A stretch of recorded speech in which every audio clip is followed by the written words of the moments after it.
Today marks the 6th anniversary of the massacre at the Sandy Hook Elementary School in Newtown, Connecticut. 20 children and 6 adults were murdered. It was an especially tough day there today since the school had to be evacuated this morning after receiving a bomb threat. Officials later said it was not credible, but children were sent home out of caution and out of sensitivity for the anniversary. This week, the Hartford Courant newspaper published a report about more than 1,000 documents related to the killings and to the killer, Adam Lanza. The story paints an even more chilling picture than we knew: a rigid and angry individual struggling with loneliness, disdain for others, and multiple psychiatric problems. Pulitzer Prize-winning reporter Josh Kovner wrote some of the Courant's coverage, and he joins us now. Josh, thank you very, very much for being here.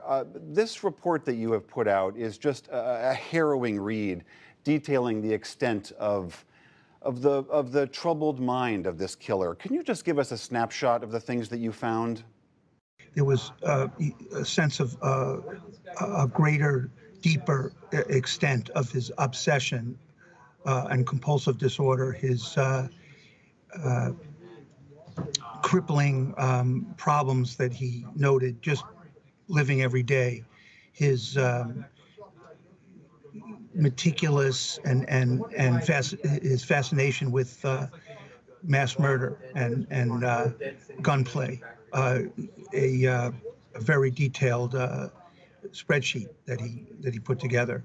We hadn't seen that before. His ambivalent sexuality, his feeling about pedophilia. He had a soft spot for that. His feeling that if a doctor touched him during a physical, it was tantamount to rape. The expression of surprise and concern from a psychiatrist who interviewed him when he was 14. The psychiatrist seemed to be saying, "What are you doing being homebound with homebound instruction? You're not in school. This is a catastrophe for you. You need to be in the mainstream." And Adam was his remarks, as captured in that report, were, as you said, rigid, robotic. He was asked about friends. He said, "What culture are you talking about?" What 14-year-old would say that? He said outright that he had scorn for humanity. He had no use for relationships. He hated fat people. So it was the extent of the darkness and the dark worldview. It really is, the whole thing, a harrowing chronicle that you've reported.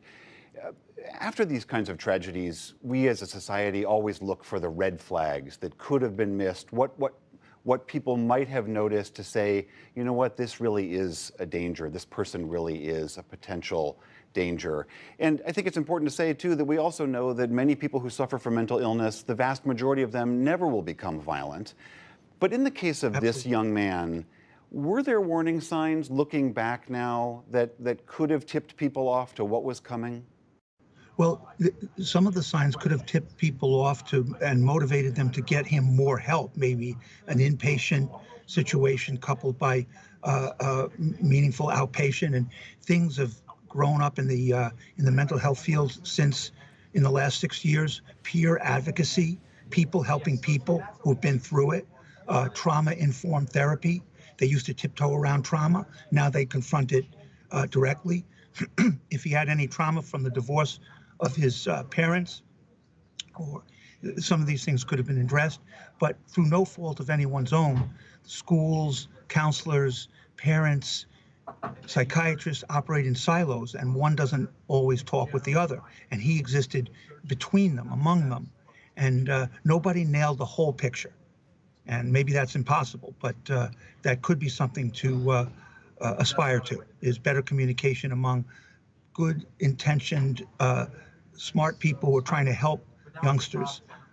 Everyone has to communicate. Some in the Newtown community, as you know, are distressed that you guys put out this report in the way that you did and when you did. And I know you and your colleagues talked a lot about this and thought about this long and hard. Can you explain why you felt this was important to do? Hopefully there's some recognition and prevention aspects of this. Once you get beyond that emotional core, and my heart goes out to those parents. They've they've been very brave. They've done a lot of good things, brought a lot of value to that, added value to that community and to the gun debate. But once you get beyond and start to reach out to the wider audience, there was some fairly positive feedback about providing some kind of a roadmap for perhaps to prevent the next Adam Lanza. Hopefully we've created a body of knowledge about this shooter, and the next one won't come up the same way he did. All right, Josh Kovner of the Hartford Courant, thank you very much. You're more than welcome.